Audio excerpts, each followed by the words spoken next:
Oi, bem-vindos a essa conversa especial do É Tudo Verdade 2020.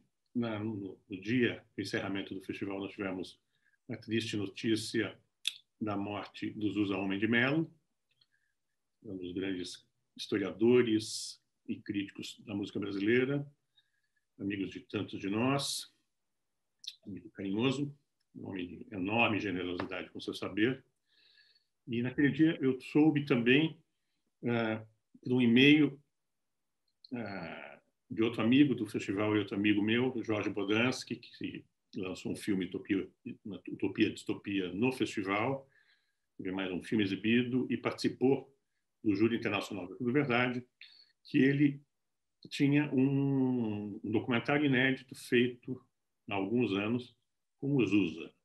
Não deu tempo para a gente colocar esse filme no ar no dia e no momento do encerramento, mas o Jorge foi muito generoso, mais uma vez, para com a Tudo Verdade, nos possibilitando, hoje que a gente está marcando uma semana de despedida do Zusa, a gente está exibindo esse filme e eu tenho o privilégio de conversar com o Jorge Bodansky sobre esse filme e o grande Zusa. Jorge, bem-vindo. Muito obrigado mais uma vez por mais essa conversa. Bem-vindo. Obrigado, sim. Obrigado pela oportunidade de a gente poder sempre conversar de uma maneira tão interessante, tão amável, né, que você faz com cineastas. Jorge, todos nós ficamos muito emocionados com a partida do Zusa e surpresos, né, porque ele era a vitalidade de pessoa, impressionante, assim como você, impressionante como a gente sempre fica pensando na quantidade de coisas que o Zusa fez e continuava fazendo, e deixando, infelizmente, ainda nos deixa livros inéditos. E uma das coisas inéditas foi esse curta-metragem que você rodou com ele, se eu não me engano, em 2015. Você podia nos explicar um pouco como é que surgiu esse projeto de você rodar um filme com o Zusa? Esse projeto faz parte de uma série que eu estava fazendo, que, inclusive, o primeiro filme dessa série eu fiz com você. Você foi o produtor, que é o Pandemônio. Uhum. Essa série da CPFL, ligada às temáticas do café filosófico, que eu estava fazendo na época. Isso, que eu e a produzimos. Eu e a Mônica Guimarães produzimos isso. Exatamente, Maria. E um dos temas da série, a série sempre se baseava em pessoas que apareceram no Café Filosóficos, era o Zusa. E aí eu fui à casa do Zusa numa tarde. Ele mora fora de São Paulo, se não me engano, em Vinhedo, por ali, uma casa muito bonita. E começamos uma conversa totalmente informal e simples, né? Não combinamos nada antes, né? Acho que nem ele percebeu muito bem o que eu estava fazendo lá naquele momento, mas ele é extremamente gentil e começamos a conversar. E eu tirei a minha câmera pequenininha, uma Canon pequena, e comecei a gravar, né? E ele falando comigo, normalmente, acho que ele nem se dava conta de que estava sendo registrado. E se despediu e o filme ficou esquecido lá nesse projeto da CPFL, que a CPFL foi vendida, aquilo parou e, para te falar a verdade, eu também esqueci que tinha feito esse filme. E no dia, deixa eu ver o que eu tenho aqui, no dia 17 de setembro, saiu uma matéria no Estado de São Paulo, do Luiz Carlos Merten, sobre a minha participação no festival com o filme Utopia Distopia. E o Zusa leu essa matéria. E aí ele se lembrou, vendo o meu nome, que eu tinha estado lá, que tinha feito um filme com ele. Ele me mandou um e-mail dizendo o seguinte: eu tenho condições de ver esse filme? Você pode me mostrar? Eu nunca vi esse filme. Eu achei que o pessoal, na época, tinha mostrado para ele, mas não mostraram, ficou no esquecimento.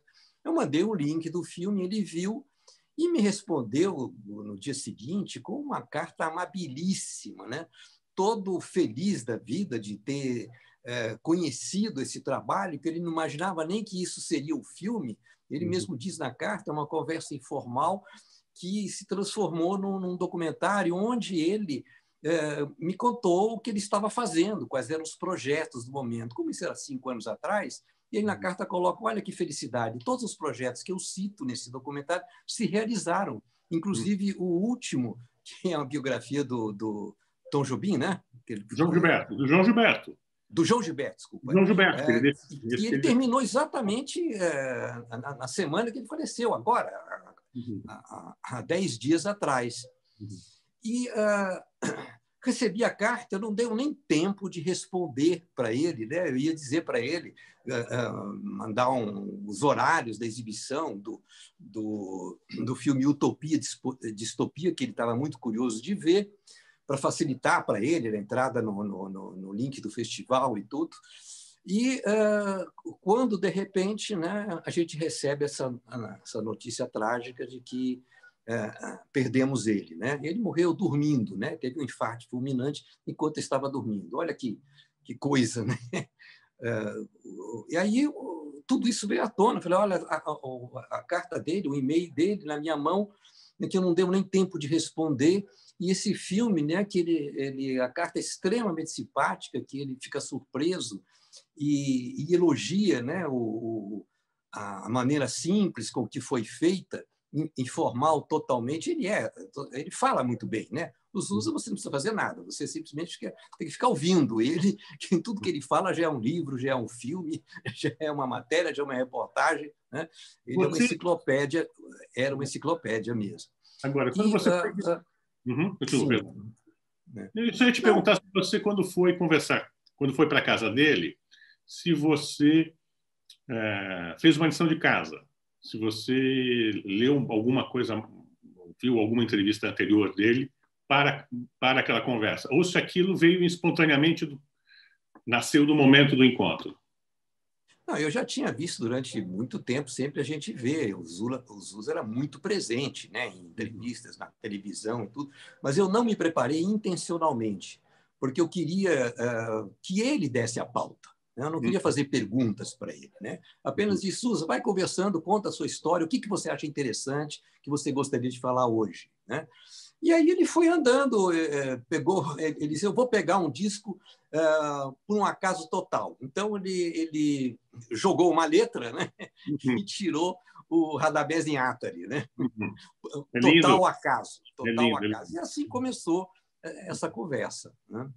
E eu tenho um jeito de filmar muito, muito informal mesmo. E com a câmera tão pequenininha, não dá para perceber que a pessoa está sendo filmada. Inclusive, eu estava de pé e ele estava sentado.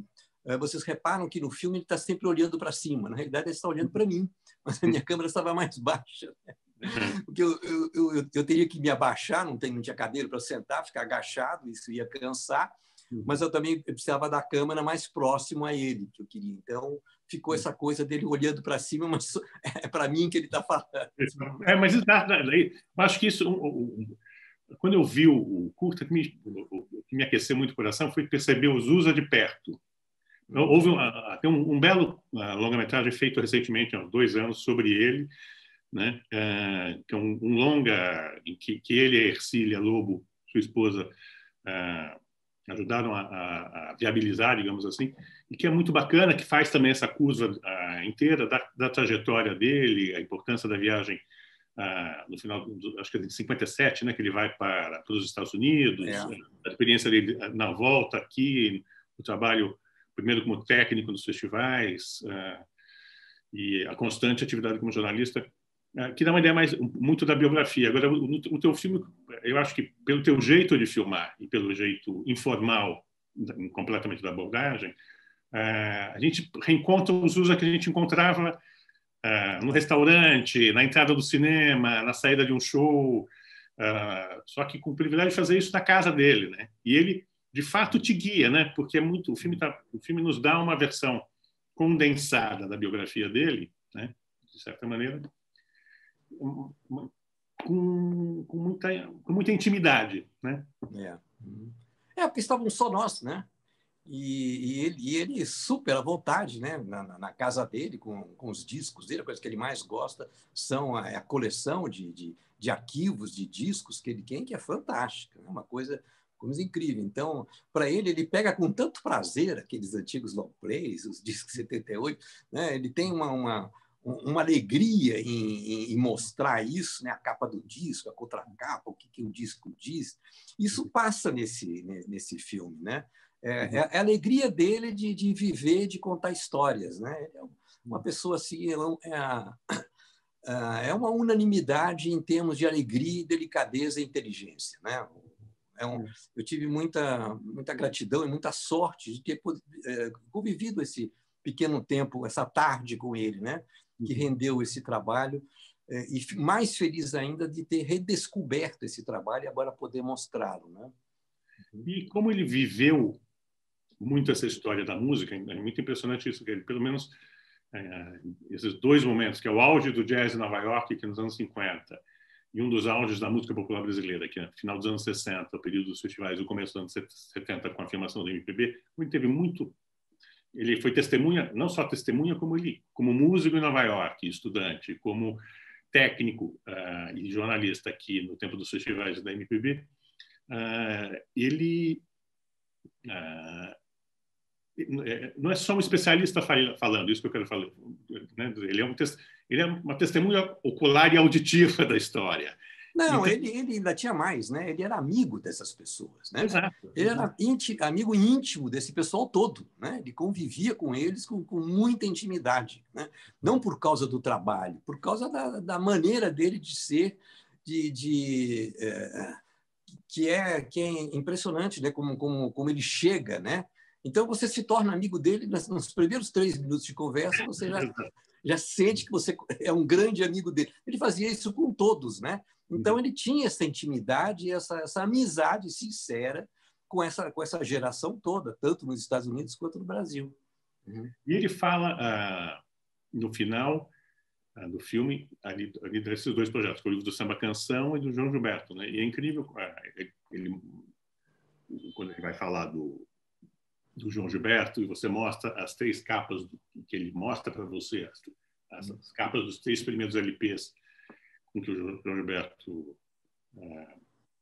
marcou uma revolução na música brasileira, é muito bonito que isso, né? Que ele, a forma com que ele vai falando, ele tem um saber que é um saber vivido, isso que acho que é muito interessante. Numa conversa informal na sala dele, ele consegue te dar uma noção da importância musical, daquilo que ele vai mostrando. É muito interessante também isso, porque é uma coisa, como ele é didático, sem ser superficial, e como ele tem um enorme poder de comunicação, porque ele vai te falando as coisas que são relacionadas às músicas, mostrando coisas. Não sei se você reparou, por isso que o filme é muito interessante. Tudo é muito, para ele, como é muito vivido, ele não tem só a memória auditiva, ele tem memória visual. Então, ele vai te mostrando os filmes, as fotos, ele vai te mostrando as capas. A capa, a contracapa com as letras, ele conta a história é o primeiro álbum com capa, né? com um caderno dentro. Ele descreve quem fez o Di Cavalcanti, que fez a capa do primeiro álbum do Brasil. Então, ele tem uma visão muito ampla de tudo, né? Ele conceitualiza muito bem aquele momento, né? Então, ele fala do Radamés Inhata, ele faz imediatamente ele levanta com todos os grandes parceiros do Radamés Inhata, né? Ele cita todos eles ali, né? Então, ele contextualiza muito bem e ele passa para você, mesmo num filme tão curto, ele passa a história da música, né? A história do jazz e da música brasileira daquele tempo, e ainda por cima faz uma reflexão sobre a situação atual da MPB, né? É incrível. Realmente, os usos de perto, mostrando o que ele era os usos. Agora, eu fiquei com uma curiosidade, que eu me lembro de você, que você teve durante um tempo um projeto de fazer um longa-metragem ficcional sobre a Chiquinha Gonzaga. Isso. São 2 perguntas. A primeira, se você chegou a conversar com ele sobre Chiquinha Gonzaga. Não, com ele não. O projeto é bem anterior a isso, e é um daqueles filmes que não saem, né? A gente não sabe explicar bem por quê. Algumas coisas andam, outras não andam, né? Então, um dia pode ser até que aconteça, mas eu sempre vou em frente, né? Eu não fico agarrado nas coisas que por uma razão qualquer ou outra, não estão acontecendo, né? E era um projeto de longa ficcional, biográfico dela, que você escreveu o argumento, se não me engano, com Evaldo Mocasel, e o roteiro quem faria seria o Laudo César Muniz, é isso? Isso, é. É isso mesmo. É um filme que eu queria rodar da minha maneira. Eu queria fazer isso com a OSESP e com o trombeta, que ele chama. Um músico da MPB, agora não me lembro o nome dele. Mas eu queria fazer uma coisa improvisada, né? Eu queria uma pianista de verdade que fizesse o papel da Chiquinha e que o filme fosse não necessariamente autobiográfico, mas que fosse contando as coisas através da música. Me interessou muito a pessoa revolucionária que era a Chiquinha, né? A Chiquinha, imagine você para o final do século XIX, início do século XX, uma mulher que se separou e que se juntou com um rapaz 40 anos mais novo que ela, né? E foi para Portugal, voltou, vivia com os homens todos, produzia sua música, né? Era uma mulher livre, né? Absolutamente livre e pioneira, vamos dizer, do que a gente poderia chamar de feminismo. Não existia isso naquela época. Mas é isso que me interessava no personagem, né? Além de ser uma música, um talento excepcional de música também. E uma música muito provocativa, né? Aqueles machiches dela eram com as letras, né? Eram muito avanalésticos, né? Eu espero que você ainda consiga realizar o filme da Chiquinha, porque você é incessante, não para, e nós merecemos ver esse seu filme. Eu espero que a gente possa, no futuro próximo, ver também logo publicados materiais inéditos que o Zusa deixou para a gente, em particular esse livro do João Gilberto, que certamente virá para ser um marco fundamental, né, sobre João Gilberto. Quero te agradecer demais a sua presença no É Tudo Verdade desse ano, e em especial essa espécie de pós-fácil do festival, que é essa homenagem ao Zusa, que é também uma homenagem a você. Muito obrigado. Muito obrigado. Muito obrigado. Boa sessão para todo mundo. O filme vai estar no site do YouTube do É Tudo Verdade a partir de hoje. Muito obrigado. Obrigado, Jorge. Até breve. Obrigado. Até mais.